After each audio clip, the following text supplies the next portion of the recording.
In the sea, a deadly balance exists between predators and prey.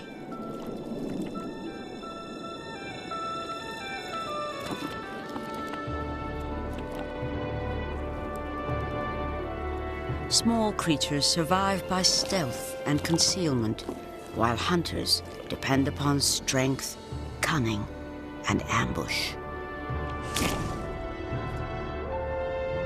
In the sea, life is an endless and often savage game of survival.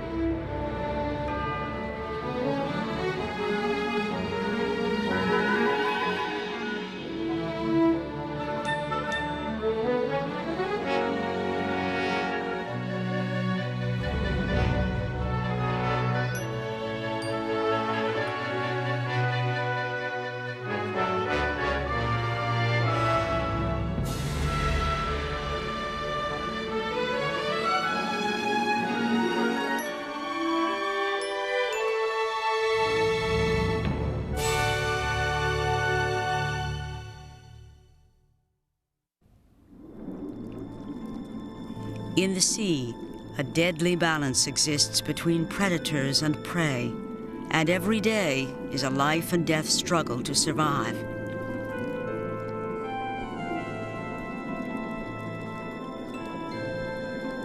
A school of sardines feeds on plankton. Their mirror-like scales flash in the bright sunlight, creating a difficult target for predators.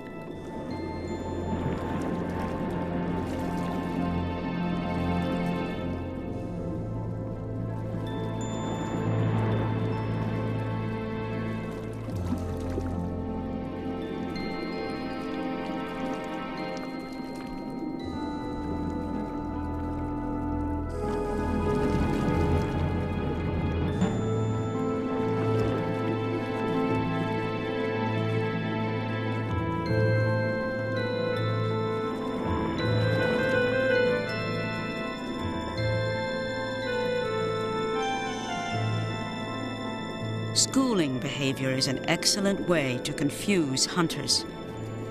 Confronted with a multitude of flashing profiles, it becomes extremely difficult to pick out and follow a single individual. Predators like these machete follow the school, trying to spot individual sardines at the edge of the shimmering mass. As the predators attack, the school flashes like the shards of a shattering window pane, causing machete to often miss their targets.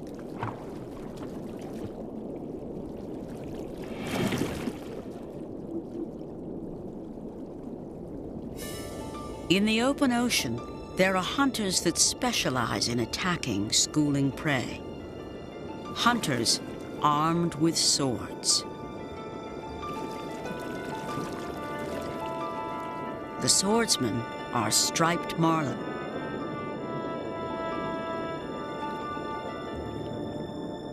At up to 12 feet in length, these are awesome predators indeed.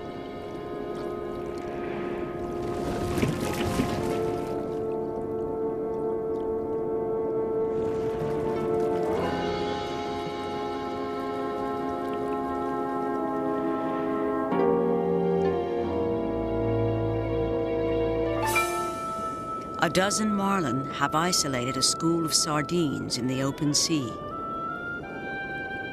These predators are uniquely equipped to deal with the flashing school.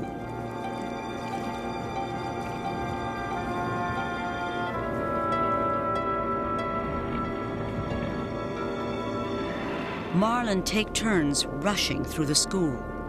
As the sardines scatter to avoid the predator, the marlin slashes with its sword-like bill, stunning or killing sardines a moment before devouring them.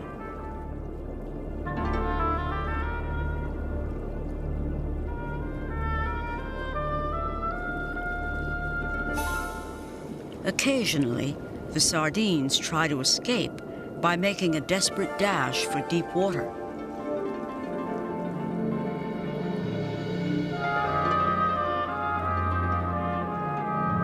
But like a pack of wolves, the marlin quickly gather to herd the school skyward, where they keep it hopelessly pinned against the surface.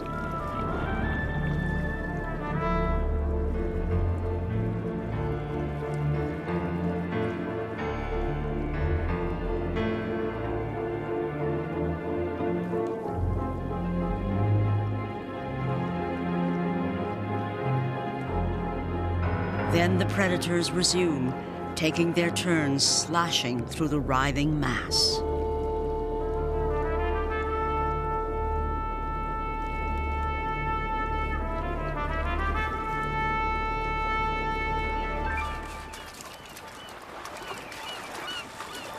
Held against the surface, the sardines are also attacked from above, and soon the school is decimated.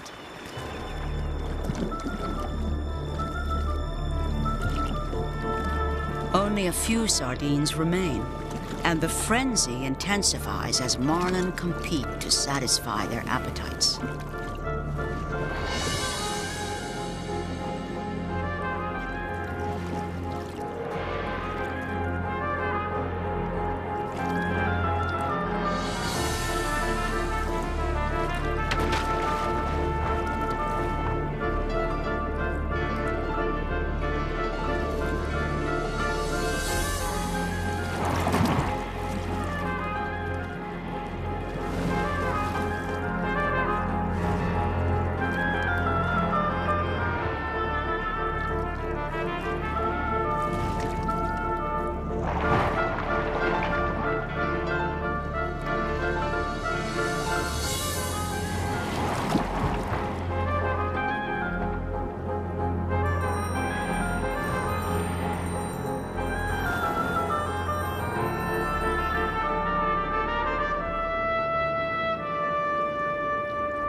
Now a sailfish joins the pack of marlin, but it's too late.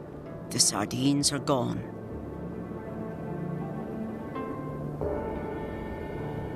Only constellations of fish scales remain, falling slowly toward the ocean floor to mark their passing.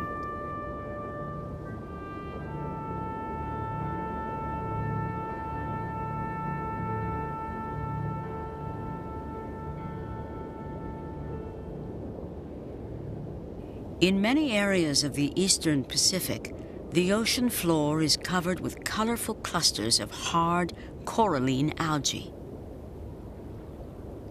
And lurking here are creatures who depend upon concealment as a weapon of survival.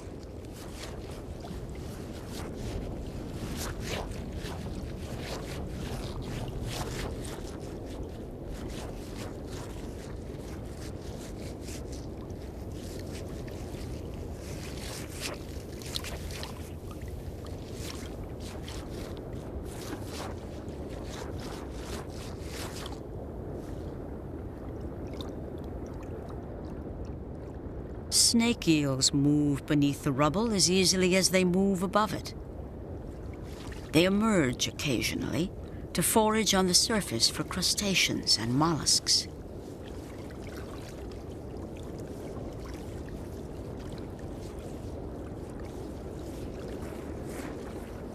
But when danger threatens, the snake eel is quick to retreat. He uses his sharp tail to find perches, then digs in backwards.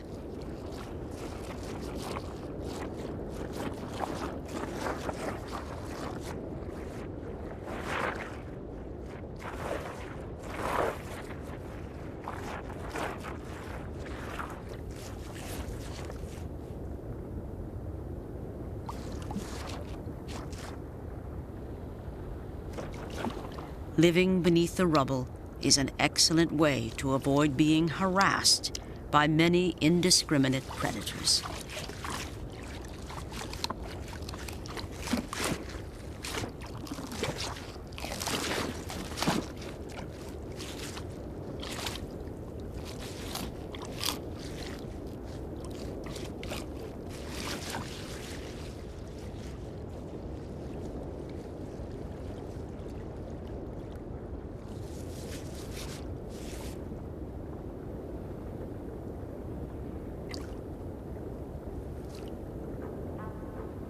Another animal makes his den beneath the rubble. It's the mating season for blue-spotted jawfish, and males have begun emerging to flash their breeding colors.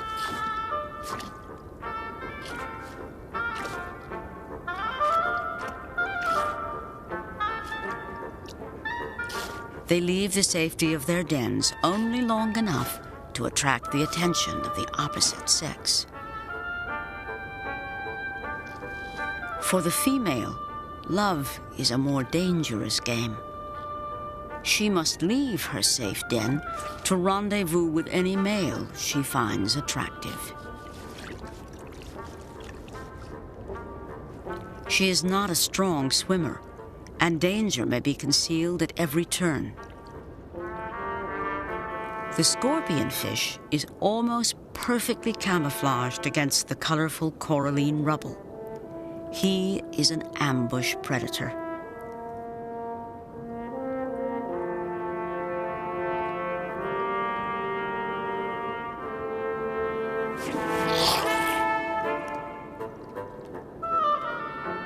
The female jawfish narrowly escapes the gaping maw of the scorpionfish.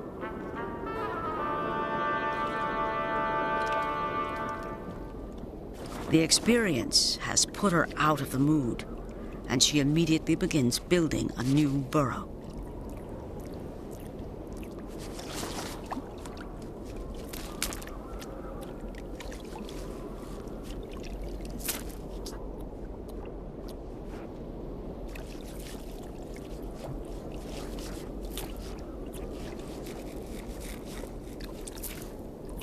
Love will have to wait for another day.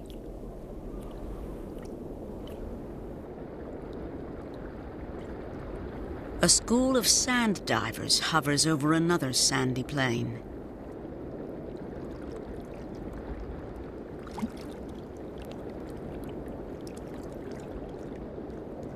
When a female is ready to lay her eggs, she descends to the sand and is quickly followed by a male. As she lays her tiny eggs, the male moves alongside to fertilize them. Almost immediately, the pair of sand divers returns to the school. The sand here is not a safe place to hang around. Here, deadly predators lie perfectly concealed and ever watchful.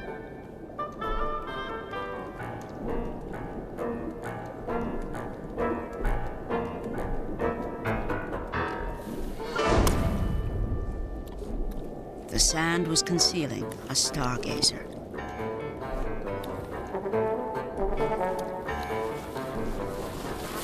Now the predator moves off to prepare another ambush.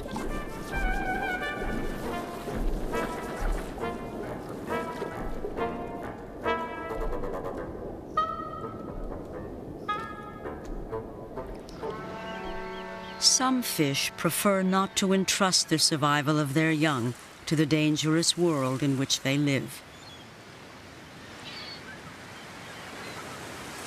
On the sandy shores of the Gulf of California, grunion are coming ashore.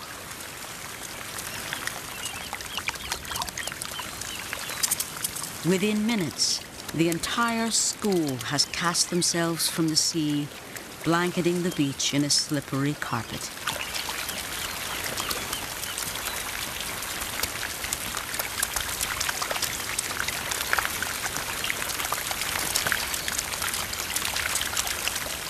Females dig backwards deep into the sand to lay their eggs, while males compete to wrap their bodies around spawning females and release their sperm.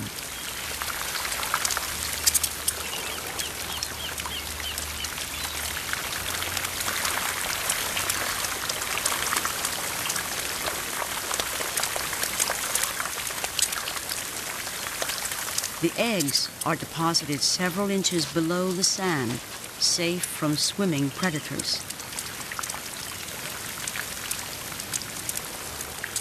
For nearly 2 weeks, the eggs will mature in the warm sand while awaiting the next high tide to rise and sweep them away.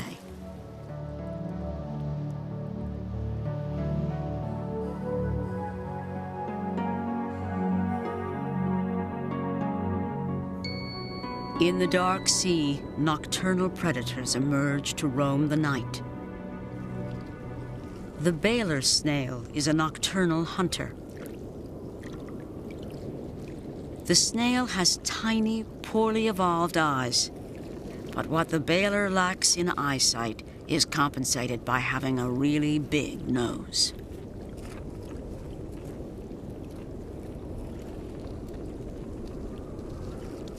The Baler uses his enormous nose-like siphon to detect the slime trails of other snails.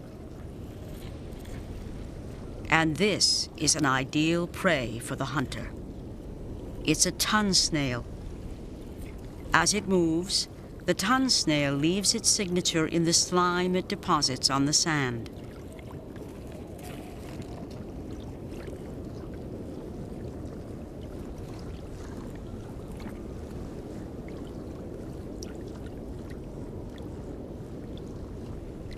Now the Baler has picked up the scent and accelerates in pursuit.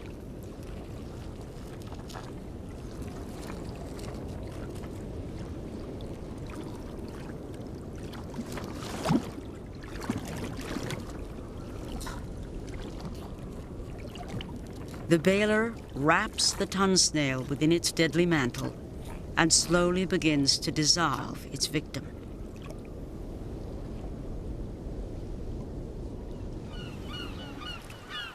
Dawn in the Gulf of California. The grunion have returned to the sea, leaving their eggs high on the beach, safe from oceanic predators. But the legacy of the grunion is not ignored by terrestrial scavengers. Sandpipers scour the beach, probing deep beneath the sand to reach rich deposits of golden eggs. Despite the efforts of feathered marauders, many grunion eggs will survive, to be washed away by the next high tide. On the edge of the Gulf Stream, dolphins are preparing to hunt. Below, the sandy plain may seem a poor hunting ground. But on close inspection, the sand is alive with razorfish, which are quick to dive beneath the surface when predators approach.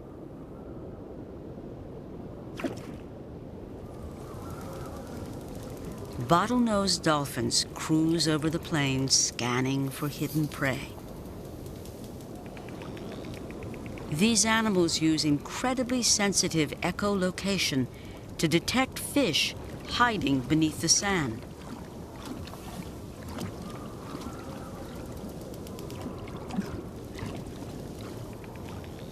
The dolphins broadcast sound waves into the sand and can detect a hidden razorfish by listening to the echoes that reflect back.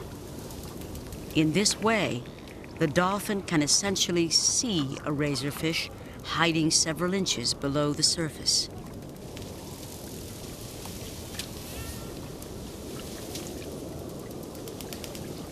And when a razorfish is discovered, the dolphin begins to dig.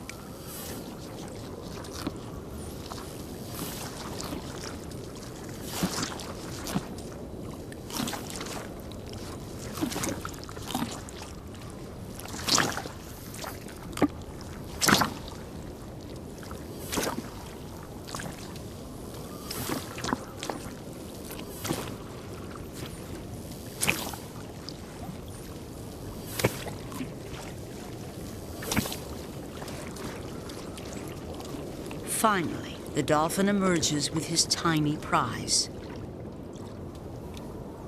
And in his wake, he leaves a crater more than a foot deep.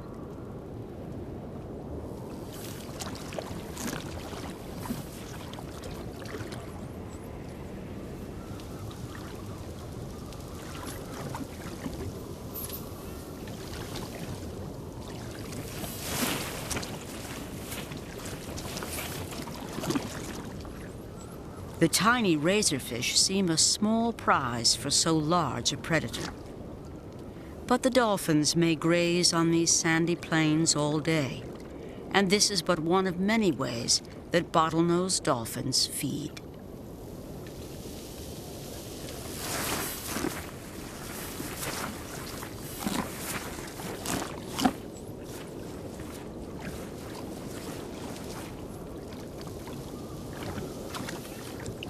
Nurse sharks often travel with the dolphins as they feed on razorfish. And though the sharks do not have the dolphins' echolocation abilities, they have senses that are equally sophisticated. The nurse shark scans the featureless sand. As the shark passes over a buried razorfish, the predator can actually detect the electric field produced by the hidden prey.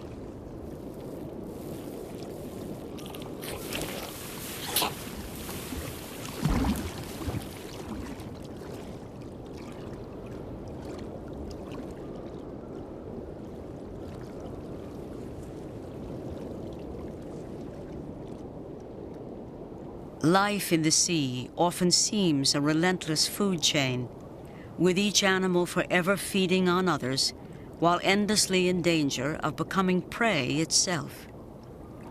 But in truth, life here is more complicated than that. Predation is but one part of life's complex equation.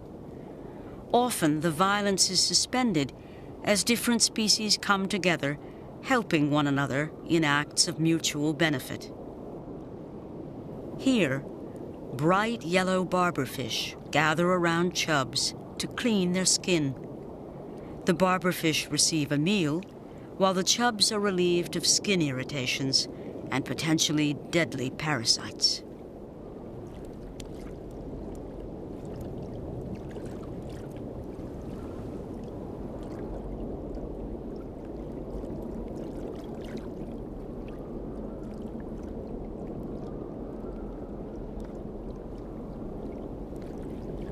Another magical alliance occurs at this special place in the waters off Hawaii.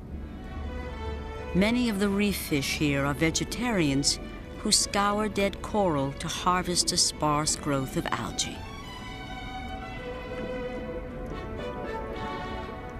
But the algae growing on these rocks is not their only source of food. Sometimes, dinner is delivered. A green sea turtle glides down toward the reef. During their travels, sea turtles accumulate algae on their shells, which, left to grow, might hinder their movement through the water. So the turtles come here. The turtle shell has become a tiny verdant pasture that is appreciated by the vegetarians. And the fish's delicate nibbling is welcomed by the turtle.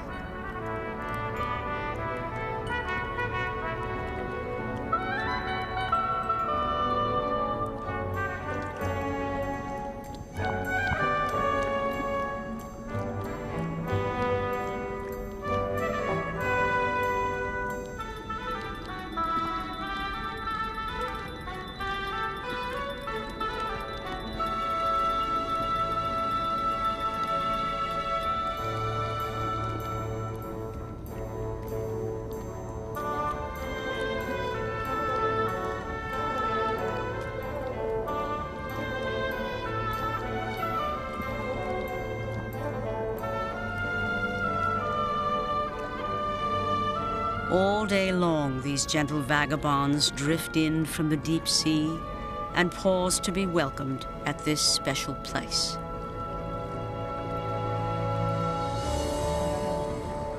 These pleasant encounters are more than uncommon interludes in an often violent struggle. There is a pattern here, a complex fabric that orders the survival of every species. The struggle of predator and prey is but one thread in the weave of life's amazing tapestry.